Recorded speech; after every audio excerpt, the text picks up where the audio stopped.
नमस्कार, मैं राजेश भारद्वाज आप सभी का क्लैट प्रेप के ऑनलाइन प्लेटफॉर्म पर हार्दिक स्वागत करता हूं। Hello everyone, welcome to CLAT prep.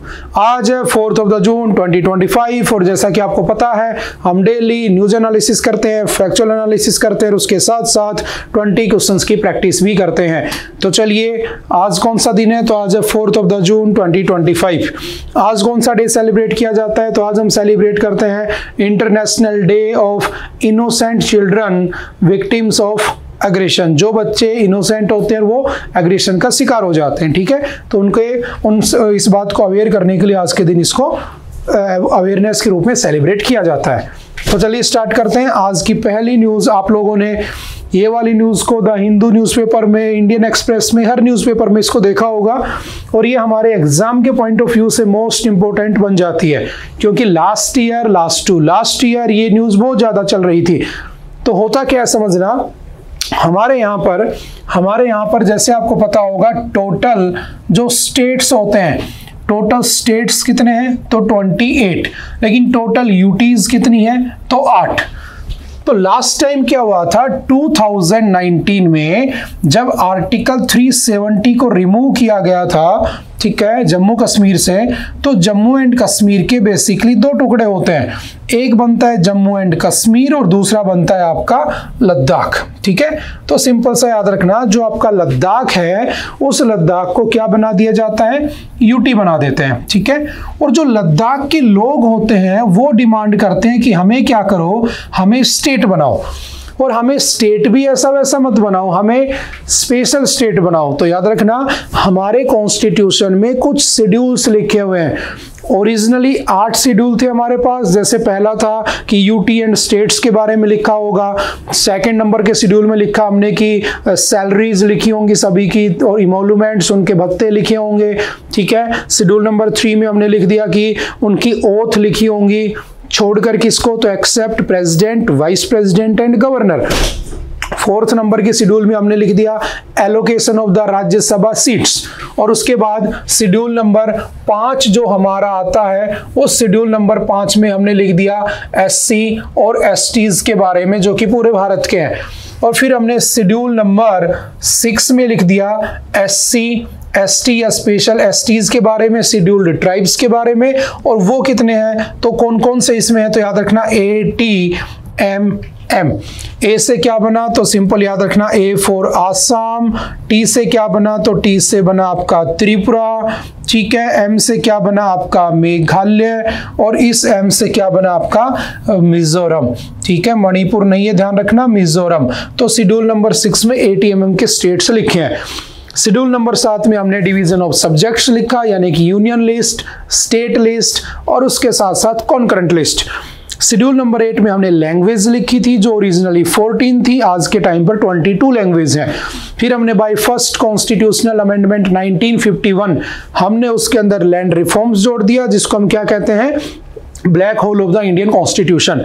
फिर हमने ADL एंटी डिफेक्शन लॉ जोड़ दिया बाय 52nd कॉन्स्टिट्यूशनल अमेंडमेंट 1985। फिर हमने उसके अंदर 11th शेड्यूल जोड़ा, जिसमें लिखा है पंचायती राज या ग्राम पंचायत, जो हमने 73rd कॉन्स्टिट्यूशनल अमेंडमेंट 1992 से जोड़ा होता है। और लास्ट शेड्यूल हमने जोड़ा होता है कौन सा? तो म्युनिसिपैलिटीज, जो कि कौन सा होता है? 74th कॉन्स्टिट्यूशनल अमेंडमेंट 1992 से हमने जोड़ा था। तो टोटल 12 शेड्यूल है, 12 शेड्यूल है, और उन 12 में से शेड्यूल नंबर 5 और शेड्यूल नंबर 6 आज मेरे काम के हैं। तो 5 में क्या लिखा है? SC ST पूरे भारत के, और इसमें SC STs कौन से? तो ATMM, आसाम, त्रिपुरा, मेघालय एंड मिजोरम। याद रखना, इसमें जो ATMM में स्टेट होते हैं, यानी कि शेड्यूल नंबर 6 में जो स्टेट होते हैं, समझना, उन स्टेट में वहाँ के लोगों को, क्योंकि वहाँ पर पहली बात पॉपुलेशन ट्राइबल ज़्यादा है, तो वहाँ पे ट्राइबल पॉपुलेशन में ट्राइब्स के कल्चर को बचाने के लिए सरकार उन्हें स्पेशल प्रोविजन देती है।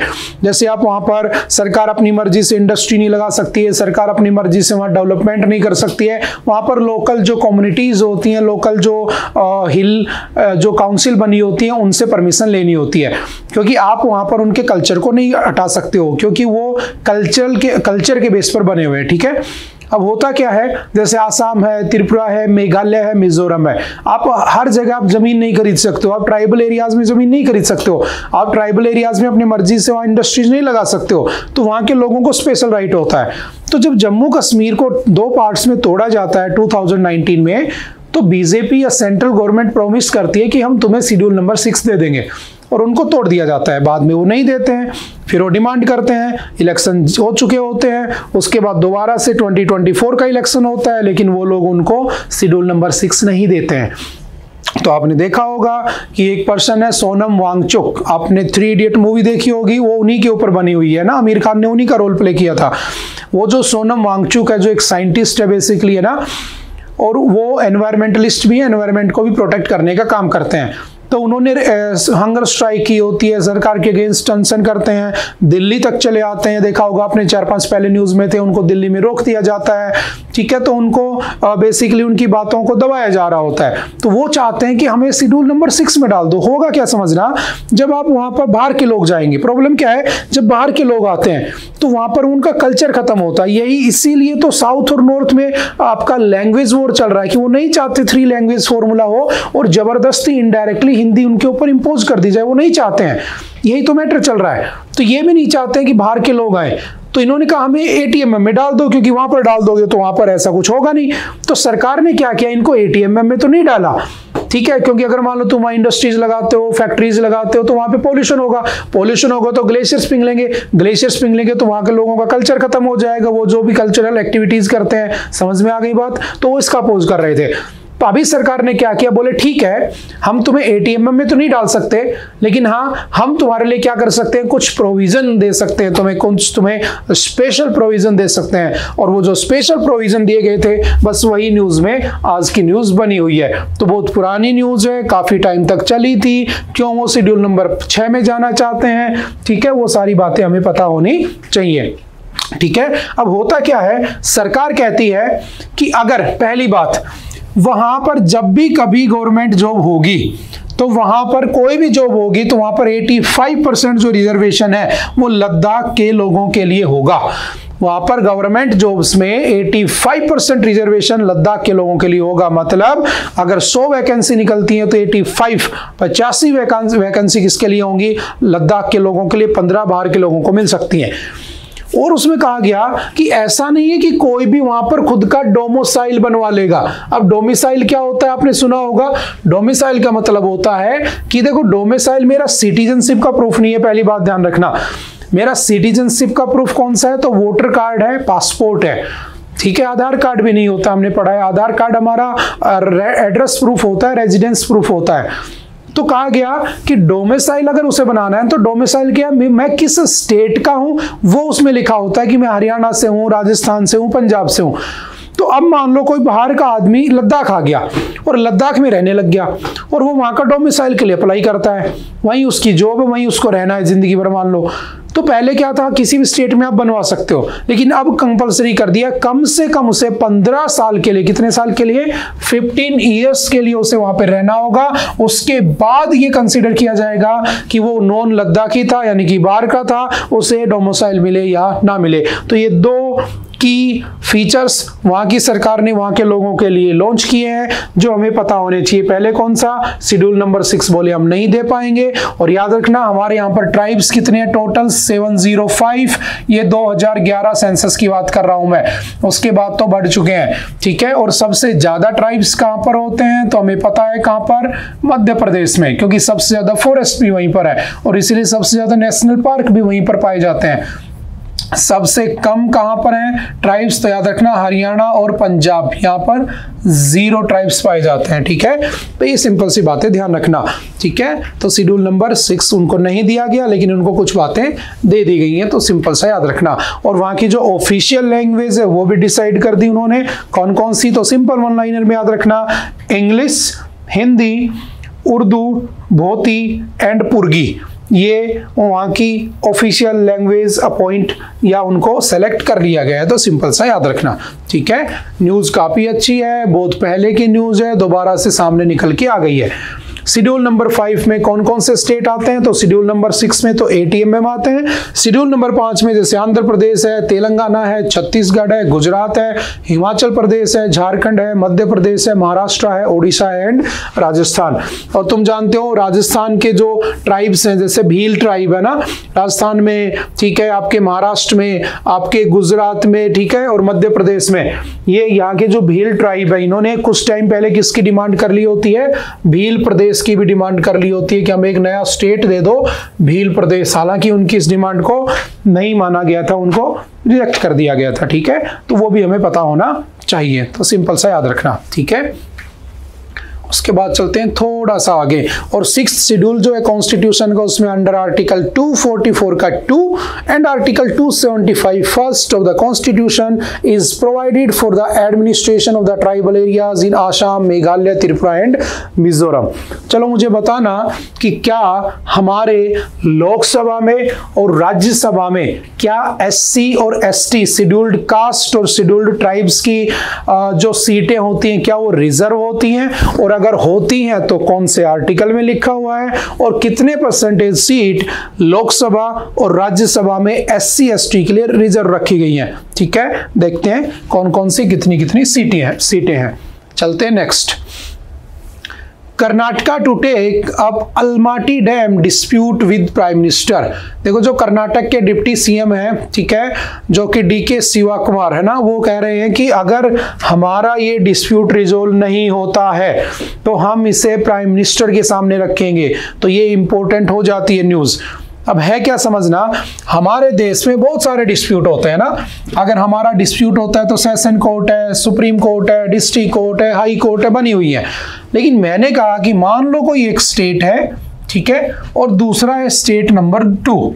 अगर मान लो ये दोनों आपस में लड़ पड़े तो इनके डिस्प्यूट को रिजोल्व कौन करता है, तो इनके डिस्प्यूट को रिजोल्व करने के लिए बैठा है सुप्रीम कोर्ट। और कौन से आर्टिकल में लिखा है, तो याद रखना 131।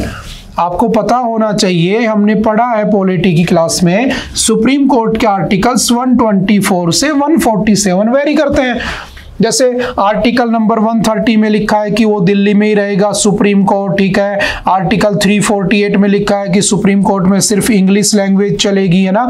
126 एडहॉक जज के बारे में कहता है। 127 रिटायर्ड उसके हाई कोर्ट के किसी जज को बना सकते हो, ठीक है। 128 रिटायर्ड जज की बात करता है। तो ऐसे आर्टिकल्स बने हुए हैं। तो आर्टिकल 131 कहता है कि अगर दो स्टेट के बीच में कोई डिस्प्यूट होता है तो that will be resolved by the supreme court, ठीक है।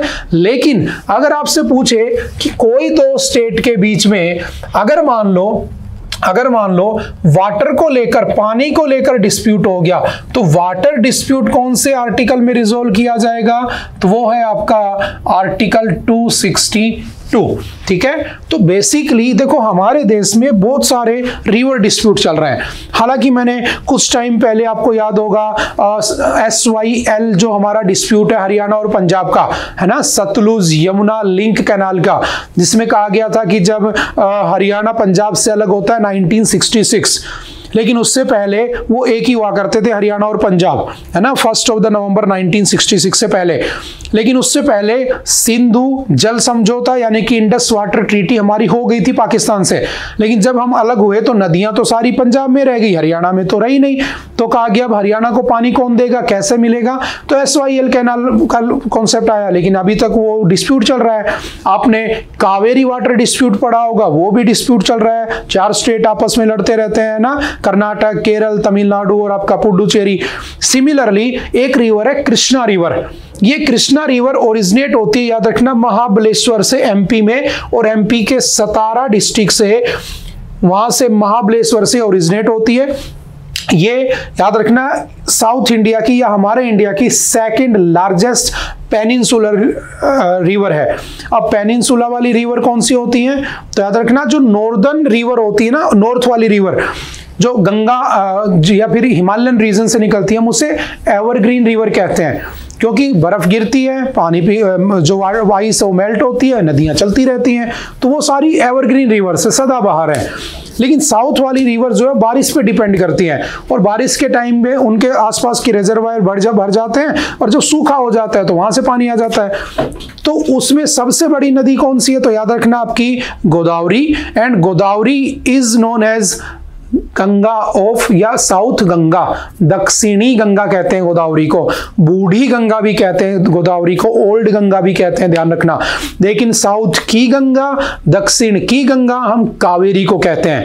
तो कावेरी वाटर डिस्प्यूट भी हमने कई बार पढ़ा है, आज हम पढ़ लेते हैं कृष्णा वाटर डिस्प्यूट। तो है क्या समझना, कृष्णा रिवर जो है आपकी वो निकलती है, ठीक है, महाराष्ट्र से निकलती है, महाबलेश्वर से, कर्नाटक होते हुए, आंध्र प्रदेश होते हुए निकल जाती है किधर आपकी अरेबिया, उसमें बे ऑफ बंगाल में चली जाती है।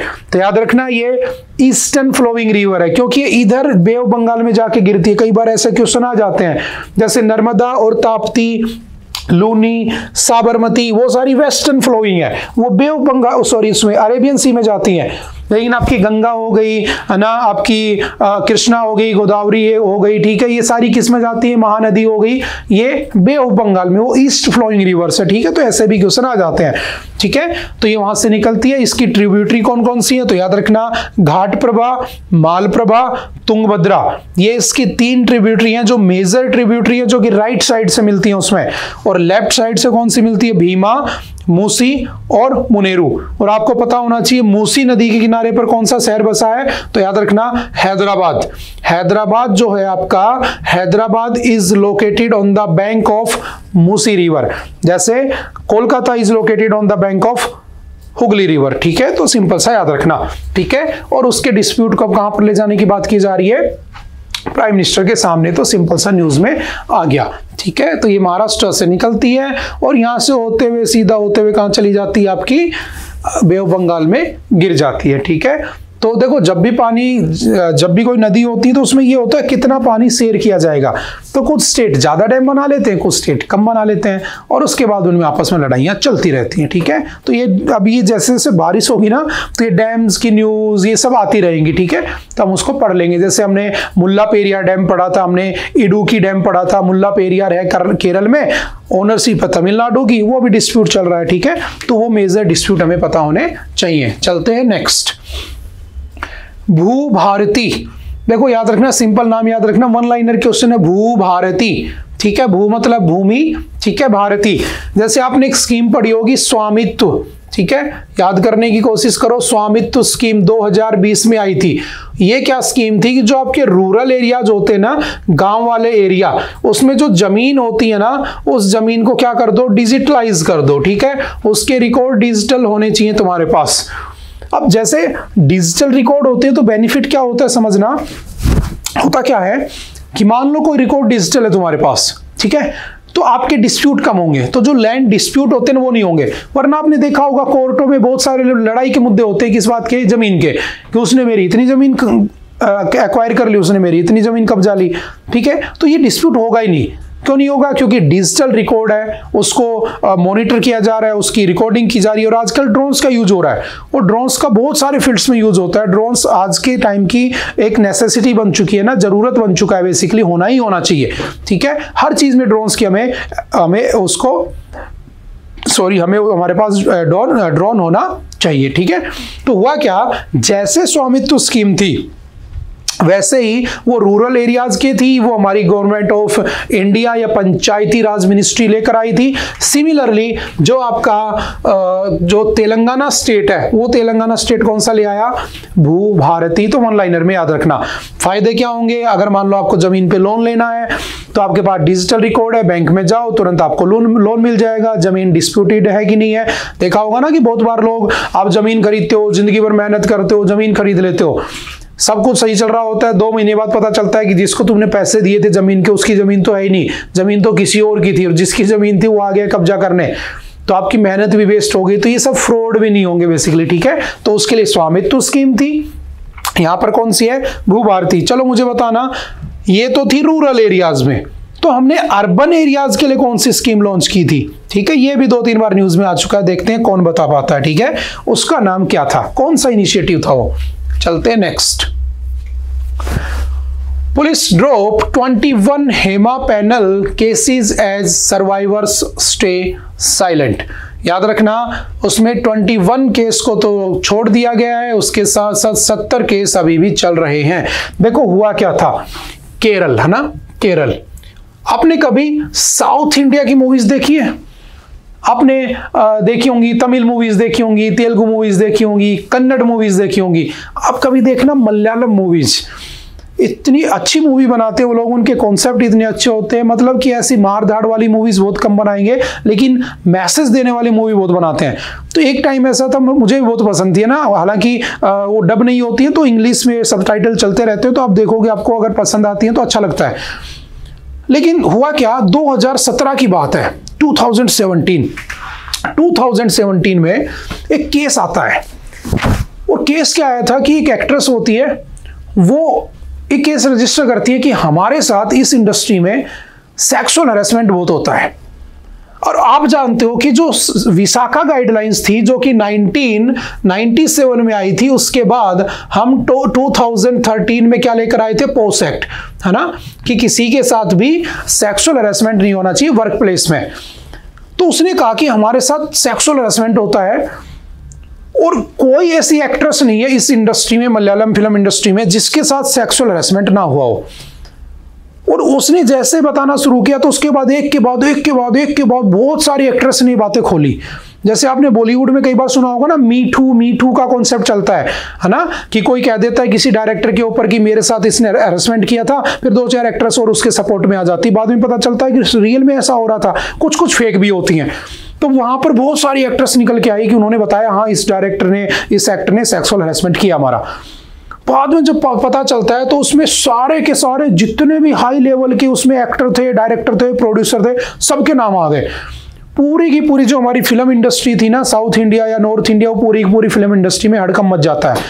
फिर वहां की जो सरकार है, वो सरकार क्या करती है, एक कमेटी बनाती है जिसका नाम था हेमा कमेटी, ठीक है। और ये एक एडवाइजरी कमेटी होती है जो गवर्नमेंट ऑफ केरला 2017 जुलाई में बनाती है, to investigate the issues related to the sexual violence and the gender inequality in the Malayalam cinema industry. 3 member होते हैं, तीनों के नाम याद रखना, एक जस्टिस हेमा, उसके साथ साथ फिल्म एक्ट्रेस शारदा, और तीसरे फॉर्मर IAS ऑफिसर KB वत्सल कुमारी। तो ये 3 उसके मेंबर होते हैं। तीनों नाम तुम्हें पता होने चाहिए क्योंकि दोबारा न्यूज में आ गया, 2 साल पहले बहुत न्यूज में रहता था। अब क्या हुआ, इन्होंने इसकी रिपोर्ट बनाई। तो और केस किसने किया था, तो याद रखना, the committee was formed when the women in cinema collective, an organisation formed after the incident of a young actress who was assaulted in the year 2017 in Kochi, complain to chief minister Pinarayi Vijayan. जो आपके पिनराई विजयन थे, उनसे एक लड़की ने शिकायत कर दी थी। उसके बाद एक ग्रुप बनाया गया था, वुमेन इन सिनेमा कलेक्टिव। इस WCC की रिकमेंडेशन के बाद वहां पर हेमा कमेटी, यानी कि जस्टिस हेमा उसको लीड कर रही थी, वो बनाया जाता है पैनल। और उसके बाद जो रिपोर्ट आती है, इतनी गंदी रिपोर्ट थी कि उसको पब्लिश ही नहीं किया गया। 2019 में वो रिपोर्ट आ जाती है, लेकिन उसको पब्लिश नहीं किया गया। और पब्लिश ना करके उन्होंने क्या किया, पूरा का पूरा जो मलयालम सिनेमा इंडस्ट्री थी उसको ही क्या कर दिया, बंद कर दिया। और उस समय 2024 में उसको लीड कौन कर रहे थे, आपके मोहनलाल लीड कर रहे थे, शायद आप जानते होंगे, ये वहां के एक एक्टर, प्रोड्यूसर, डायरेक्टर है। और इसको पूरा ही बंद कर दिया गया था कि ऐसा नहीं होना चाहिए। अब दोबारा से वो केस चल रहा था, याद रखना इंपॉर्टेंट केस है, चल रहा था। आपको पोस एक्ट पता होना चाहिए, विसाखा गाइडलाइंस, कुछ दिन पहले मैंने बावरी देवी का केस समझाया था, वही उसी से रिलेटेड है, ठीक है। तो अब उसको सस्पेंड कर दिया, लेकिन अभी कोई भी सर्वाइवर गवाही देने के लिए तैयार नहीं है, फाइनल जब डेट आ जाती है तो, ठीक है। तो वही न्यूज है। अब कौन उसमें फंसता है, किसको क्या सजा होती है, वो अब धीरे धीरे न्यूज निकल के आएगी, ठीक है। तो हम उसको पढ़ लेंगे। चलते हैं नेक्स्ट। ये कुछ नाम जरूर याद रखना। IISC researchers develop artificial metal-based nanozyme that prevents excess blood clotting। देखो समझना होता क्या है, जब भी कभी हमें चोट लगती है ना, जैसे मान लो कट गया, यहाँ से चोट लग गई, तो चोट लगने के बाद क्या होता है कि ब्लड आने लगता है। और जब ब्लड आने लगता है तो उसमें कुछ टाइम के बाद अपने आप ब्लड रुक जाता है। और जब ब्लड अपने आप रुकता है तो क्यों रुकता है? चलो मुझे बताना किस विटामिन की वजह से वो रुकता है। ठीक है, देखते हैं कौन थोड़ा बहुत बेसिक साइंस भी पढ़ता है। ठीक है, सिंपल सा आंसर है, देखते हैं कौन बताता है। उसकी वजह से वो ब्लड क्लॉटिंग हो जाती है और ब्लड बहना रुक जाता है। कई बार क्या होता है, कई बार किसी इंसान को ये बीमारी हो जाती है कि उसके शरीर में जो ब्लड क्लॉटिंग हो रही होती है, जो कि उसके घाव पर होनी चाहिए थी, उसकी जहां पर इंजरी हुई है वहां पर होनी चाहिए थी, वो ब्लड क्लॉटिंग ऑटोमेटिकली बॉडी में होना शुरू हो जाती है।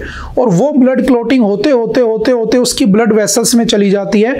और क्लॉटिंग तो तुम समझते हो, उसकी जो ब्लड के जो होते हैं उसकी हल्की हल्की क्लॉट बन जाते हैं और वो कहीं ना कहीं उसके ब्लड तो पूरे शरीर में जो हमारा हार्ट है उसे पंप करता है और वो दिल तक पहुंच जाते हैं और उसके बाद उसको हार्ट अटैक, स्ट्रोक ये सब आने के चांसेस बन जाते हैं।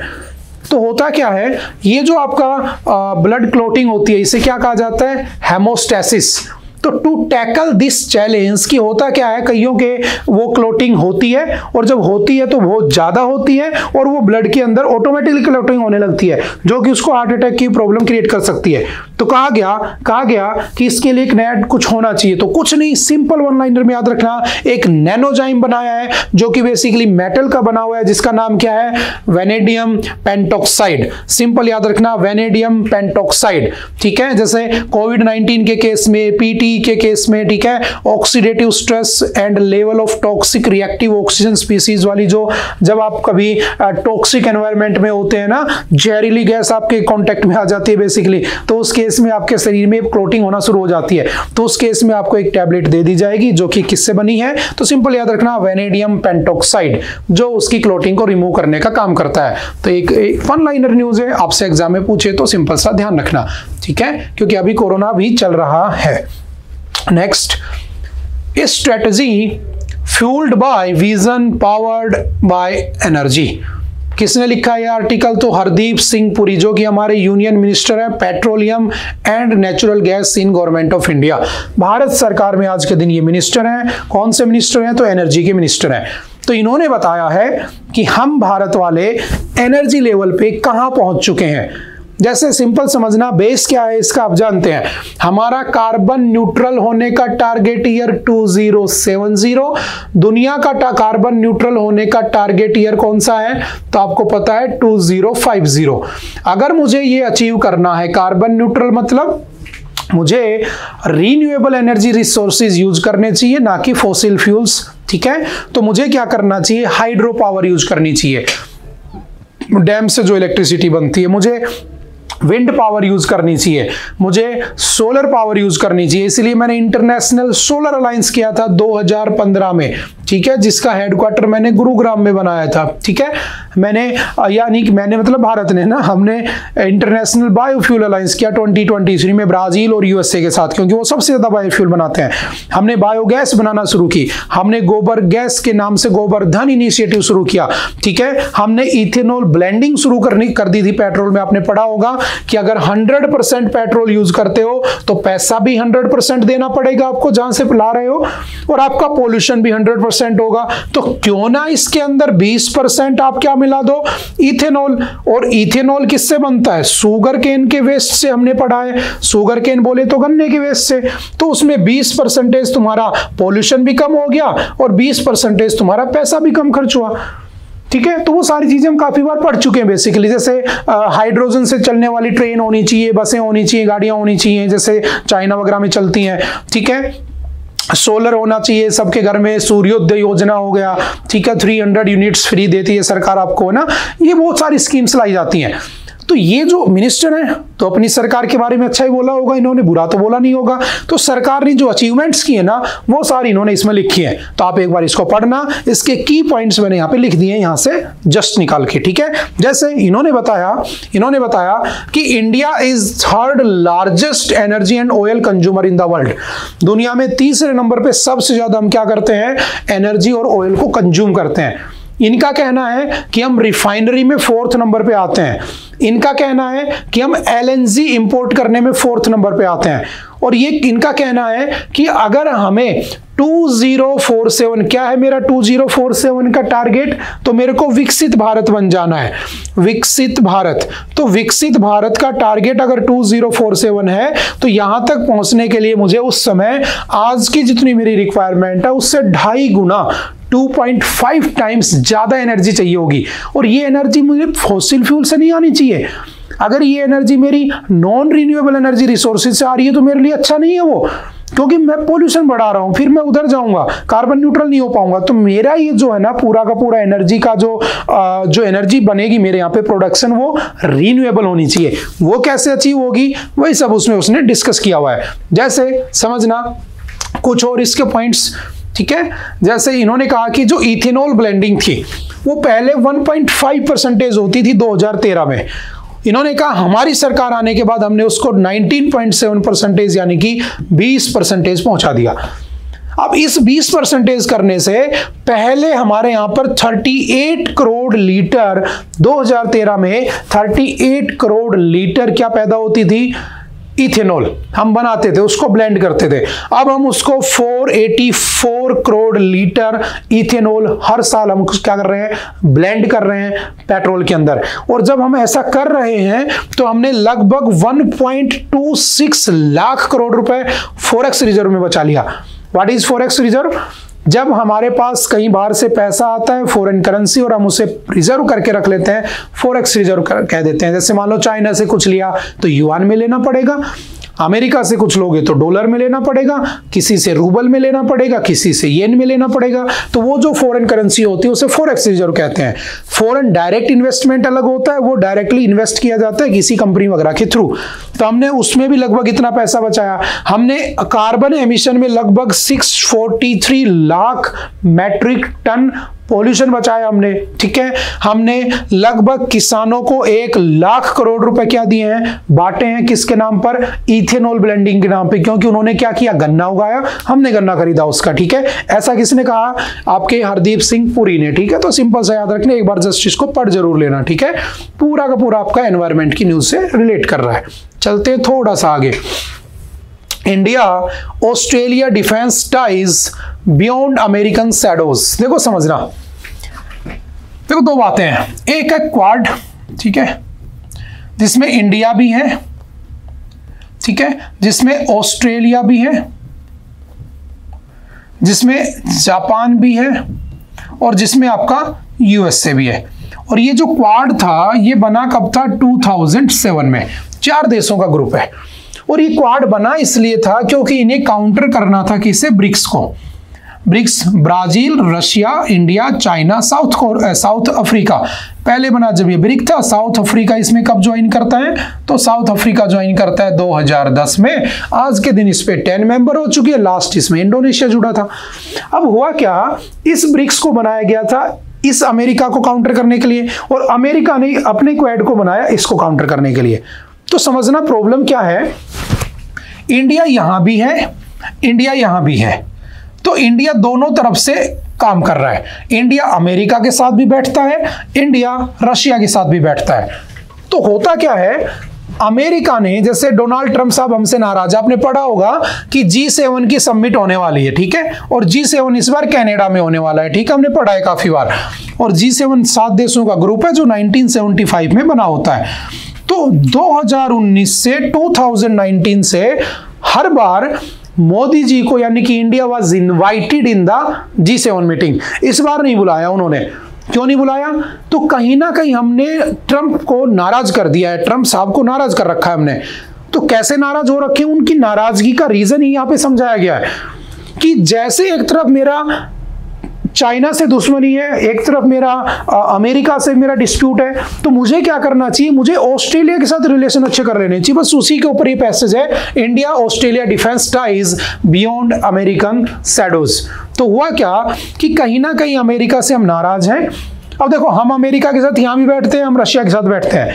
अमेरिका ने रशिया के वेपन पर, रशियन वेपन पे बैन लगा दिया था, हमने फिर भी खरीदा। वो हमारा कुछ नहीं कर सकता क्योंकि वो भी तो हम पे डिपेंड है। उसने कहा था कि कोई भी देश रशिया से ऑयल नहीं खरीदेगा, ठीक है। कब, जब यूक्रेन से लड़ाई चल रही थी, हमने फिर भी उससे खरीदा। तो कहीं ना कहीं जब ट्रंप साहब आए हैं तो वो नाराज है हमसे, और उन्होंने कहा नहीं बुलाया हमें, G7 में नहीं बुलाया। तो हमें क्या करना चाहिए, हमें ऑस्ट्रेलिया के साथ रिलेशंस अच्छे रखने चाहिए ताकि हमें इस ग्रुप में 1-2 देश तो सपोर्ट करने वाले हों। समझ में आ गई? क्योंकि मैं एक तरफ नहीं रह सकता, मैं ग्लोबल वेस्ट में नहीं जा सकता, ग्लोबल नॉर्थ में भी डिपेंड नहीं रह सकता। कल को अगर वेस्टर्न कंट्रीज ने मुझसे धोखा दे दिया तो मैं आसियान के साथ भी रिलेशन बना के बैठा हूं। हमने पढ़ा था association of south east Asian Nations, जिसमें 10 देश हैं।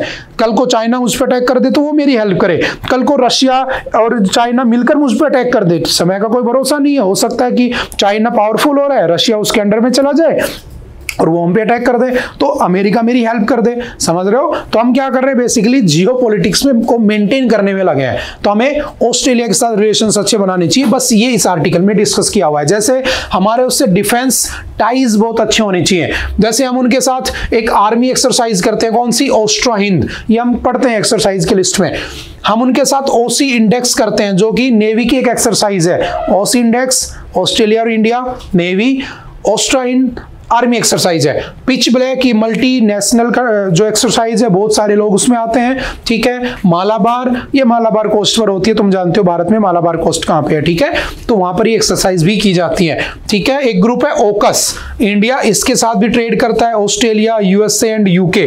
ठीक है, ताकि हम उनको काउंटर कर सकें उधर से। हमारे पास स्क्वाड भी है, हम 2+2 भी करते हैं। What is 2+2? तो 2 मिनिस्टर इधर के, 2 मिनिस्टर इधर के। ठीक है, एक आपका फॉरेन मिनिस्टर और एक आपका होता है कौन? आपका फॉरेन, और एक आपका home minister, sorry defence minister. ठीक है, इधर से भी एफएम आ जाएगा, डिफेंस मिनिस्टर आ जाएगा। ये दोनों बैठ के आपस में बातें करेंगे। तो इंडिया यूएसए के साथ, जापान के साथ, ऑस्ट्रेलिया के साथ, रशिया के साथ 2+2 भी करता है। उधर हम अमेरिका से भी करते हैं, उधर हम रशिया से भी रिलेशंस बनाते हैं, उधर हम चाइना से भी रिलेशन बना के बैठे हैं ब्रिक्स में। तो ये पूरी एक जियो पॉलिटिक्स है, समझ गए? तो धीरे धीरे जब पढ़ोगे तो समझ में आने लगेंगे क्यों एक दूसरे के साथ हम ये लिंक बैठाने की कोशिश कर रहे हैं। ठीक है, तो चलते हैं थोड़ा सा आगे। Next, A ban, A split verdict and health concern. समझना, रेपसीड मस्टर्ड ऑयल, ठीक है, इसको मस्टर्ड ऑयल भी कहते हैं, is the 3rd largest edible oil consumed in India. Bharat में सबसे ज्यादा जो ऑयल यूज होता है, 3रे नंबर पे वो सरसों का तेल आता है। और आप जानते हो कि आपने अभी तक यही पढ़ा होगा कि हमें खाने पीने में सरसों का तेल यूज करना चाहिए, हमें पाम ऑयल ये सब नहीं, रिफाइंड ऑयल नहीं यूज करने चाहिए। लेकिन याद रखना, भारत में जो सरसों का तेल है ना, जो हमारा डोमेस्टिक जो मस्टर्ड ऑयल है, उसके अंदर एक एसिड मिलता है। ठीक है, और वो जो आपका एसिड है, बेसिकली वो जो एसिड है वो 20% से भी ज्यादा है, इवन 40 to 50% उसमें पाया जाता है। लेकिन अगर आप एक इंटरनेशनल स्टैंडर्ड देखोगे तो इंटरनेशनल स्टैंडर्ड में वो एरोसिक एसिड जो है ना, यूरेसिक एसिड, वो 5% से ज्यादा नहीं होना चाहिए। लेकिन हमारे सरसों के तेल में वो 40 से 50% है। होता क्या है उससे हार्ट अटैक होता है, उससे स्ट्रोक होते हैं, उससे ब्लड क्लोटिंग होती है। तो हमने कहा यार ये कम कर देना चाहिए, वरना तो बीमार हो, मरीज बढ़ जाएंगे। तो हमने कहा कि एक काम करते हैं, जेनेटिकली मॉडिफाइड मस्टर्ड ले आते हैं, यानी कि जो आपकी जेनेटिकली मॉडिफाइड मस्टर्ड होगा हम उसका यूज करेंगे। अब जेनेटिकली मस्टर्ड क्या होता है, याद रखना, जो बीज होता है उसको हमने मॉडिफाई कर दिया, उसके जीन्स बदल दिए हैं, उससे प्रोडक्शन भी ज्यादा होगा और उससे आपका यूरेसिक एसिड भी कम बनेगा, विद इन लिमिट्स में रहेगा। लेकिन उसको यूज करने के बाद क्या अदर कॉम्प्लिकेशंस होंगे? क्या वो हमारी जमीन की, सॉइल की फर्टिलिटी को खत्म कर देगा? ये सारे भी तो कंसर्न निकल के आते हैं। तो याद रखना, जेनेटिकली मॉडिफाइड जो मस्टर्ड है, ठीक है, उसको हमने अप्रूवल दे दिया था 2020 के अंदर, लेकिन उसको FSSAI ने 2021 में प्रोहिबिट कर दिया था, मना कर दिया था। FSSAI क्या है तो मैंने आपको बताया था, जैसे दुनिया में FAO होता है, ठीक है, फूड एंड एग्रीकल्चर ऑर्गेनाइजेशन, जिसका हेडक्वार्टर रोम में है। ठीक है, ऐसे ही हमारे यहाँ पर कौन सा है, food standard safety authority of India. और जो आपका FSSAI है ये 2008 में बना था। ठीक है, और ये क्या करता है, भारत में फूड की स्टैंडर्ड और सेफ्टी को देखता है। इसने मना कर दिया था कि हम नहीं करने देंगे। फिर बाद में निकल के आता है कि जो आपका जो इसको ब्लेंड करना हो, तो कहा गया कि काम करो, जेनेटिकली मॉडिफाइड मस्टर्ड है ना, उसको 20% ब्लेंड कर दो, जो अपना डोमेस्टिक सरसों का तेल होता है उसमें, लेकिन उसके बाद भी प्रॉब्लम ठीक नहीं होगी। तो सिंपल याद रखना, इसको लाया जा रहा था, इसको नहीं लाने दिया गया, ठीक है। उसके क्या इंपैक्ट होंगे उसी को पर ये पैसेज बना हुआ है, ठीक है। और इंपॉर्टेंट है एनवायरमेंट के पॉइंट ऑफ व्यू से, क्योंकि इससे हमारी फूड की जो क्राइसिस है उसको कम किया जा सकता है। हमारी जो पाम ऑयल और रिफाइंड ऑयल की जो डिपेंडेंसी दूसरे देशों पे वो भी हम कम कर सकते हैं, बट उसके कुछ कॉन्सिक्वेंसेस भी है। दूसरी बार क्या हुआ था, सुप्रीम कोर्ट ने 23 जुलाई 2024 को ये अप्रूवल जो दिया गया था उसको रोक दिया था। किसको? धारा मस्टर्ड हाइब्रिड जो कि DMH11 था, तो हम उसको अप्रूव नहीं करते हैं, ठीक है। सिंपल सा याद रखना। एक फसल है जिसके लिए हमारे यहाँ पर आपका जेनेटिकली मॉडिफाइड उसको अलाउ किया हुआ है, बताना कौन सी फसल के लिए अलाउ किया हुआ है, ठीक है। ये हमने पढ़ा है काफी बार, कौन सी इंडिया में फसल अलाउड है जेनेटिकली मॉडिफाई करके यूज करने के लिए। उसके बाद यूरिक एसिड 40 से 50% होता है, ठीक है, हमारे यहाँ पर। अच्छा, कनाडा, अमेरिका, यूरोपियन यूनियन, ये देश क्या करते हैं, ये भी तो सरसों का तेल खाते हैं। ये क्या करते हैं, सरसों के तेल में कैनोला ऑयल मिक्स कर देते हैं, और जब वो कैनोला ऑयल मिक्स करते हैं ना, तो उसका जो यूरेसिक एसिड है वो 2% के आसपास आ जाता है, तो वो शरीर के लिए नुकसान नहीं करता है, ठीक है। तो सिंपल सा याद रखना, ठीक है। और इसको कौन अप्रूवल करता है? Genetic engineering appraisal committee. याद रखना 2010 तक इसका नाम होता था जेनेटिक इंजीनियरिंग अप्रूवल कमेटी। 2010 के बाद इसका नाम हो गया अप्रेजल कमेटी, GEAC कहते हैं इसको, ठीक है। सिंपल सा याद रखना। मिनिस्ट्री कौन सी है? तो मिनिस्ट्री ऑफ एनवायरमेंट, इसके अंडर में ये काम करती है, ठीक है। सिंपल सा याद रखना। चलते हैं नेक्स्ट। कांग्रेस स्लैम्स गवर्नमेंट और India not being invited to G7। तो ये वही न्यूज है कि जो आपका G7 है, ग्रुप ऑफ द 7, कब बना था? 1975 में। क्यों बना था? क्योंकि 1973 में क्या हो गया था? ऑयल क्राइसिस आ गए थे। ये हमने इंटरनेशनल ऑर्गेनाइजेशन में पढ़ा हुआ है, ठीक है। ऑयल क्राइसिस आ जाते हैं, जो ऑयल क्राइसिस आ जाते हैं तो उससे निपटने के लिए अमेरिका क्या करता है? ग्रुप ऑफ 6 बना लेता है। तो याद रखना, पहले जब बना, जब ये G6 था, इसमें 6 + 1 मिलकर 7 कब होते हैं? तो याद रखना 1976 में। और जो 7th मेंबर जुड़ा था उसका नाम क्या था? कनाडा। जहां पर इस बार क्या हो रही है? सबमिट हो रही है, और इस बार मोदी जी को या हमारे इंडिया को इनवाइट नहीं किया गया। याद रखना, India is not a member of G7, but India का इन्फ्लुएंस इतना था कि 2019 से लगातार हमें इनवाइट किया जा रहा था। इस बार नहीं किया क्योंकि हमारे ट्रंप साहब हमसे नाराज हैं, ऐसी न्यूज निकल के आ रही है, ठीक है। तो ये बन गया G7। लेकिन आगे चल के 1998 में इसमें एक और जुड़ गया, 7 + 1 यानी कि 8। और ये कौन जुड़ा 8वें नंबर पे? तो याद रखना, आप सबका फेवरेट रशिया जुड़ गया। लेकिन बाद में रशिया ने अपनी आदत छोड़ी नहीं, उसने क्रीमिया को 2014 में अनेक्स कर लिया, और जैसे क्रीमिया को कब्जाया तो वापस से 8 - 1 हो गए 7। तो किसको निकाल दिया? तो याद रखना, रशिया वाज रिमूव्ड इन 2014, क्योंकि उसने क्रीमिया को अनेक्स कर लिया होता है। तो आज के दिन 7 ही हैं, ठीक है। हर बार मीटिंग होती है। लास्ट ईयर आप जानते हो कहाँ मीटिंग हुई थी, मोदी जी गए भी थे। इस बार कनाडा में है, उन्हें या हमारी इंडिया को इनवाइट नहीं किया गया, ठीक है। तो सिंपल याद रखना G7 होता क्या है, ठीक है। काफी बार पढ़े हम इसको। नेक्स्ट, मोशन ऑफ इम्पीचमेंट, ये आप जानते ही हो, कई बार पढ़ चुके हैं, 2 महीने से लगातार आ रहा है। इनके ऊपर मोशन चलेगा, और अगर ये हटते हैं तो हाई कोर्ट या सुप्रीम कोर्ट के पहले जज होंगे जिनको रिमूव किया जाएगा। 2 कंडीशंस होती हैं, आप अच्छे से जानते हो। सुप्रीम कोर्ट का आर्टिकल होता है आर्टिकल 124 का 4, और हाई कोर्ट का आर्टिकल होता है आर्टिकल 217। 2 कंडीशंस होती हैं, या तो वो इनकैपेबल हो काम करने में, या फिर वो मिसबिहेव करे किसी के साथ। तो 100 member of Lok Sabha and 50 member of Rajya Sabha अगर एग्री कर जाते हैं तो उसके बाद एक काउंसिल बनाई जाती है और उसको हटा दिया जाता है। तो इसके ऊपर जो मोशन चलेगा इम्पीचमेंट का, वो उसमें क्या बोलते हैं, मानसून सेशन में चलेगा, ठीक है। तो वाली न्यूज आ रही है, काफी बार पढ़ा है हमने। चलते हैं next. Royal Challengers break the duck attain nirvana, ठीक है, निर्वाणा। तो सिंपल याद रखना, इस बार का जो IPL टाइटल है फाइनली RCB को मिल चुका है, ठीक है। 18 साल के इंतजार के बाद उनको क्या मिला है?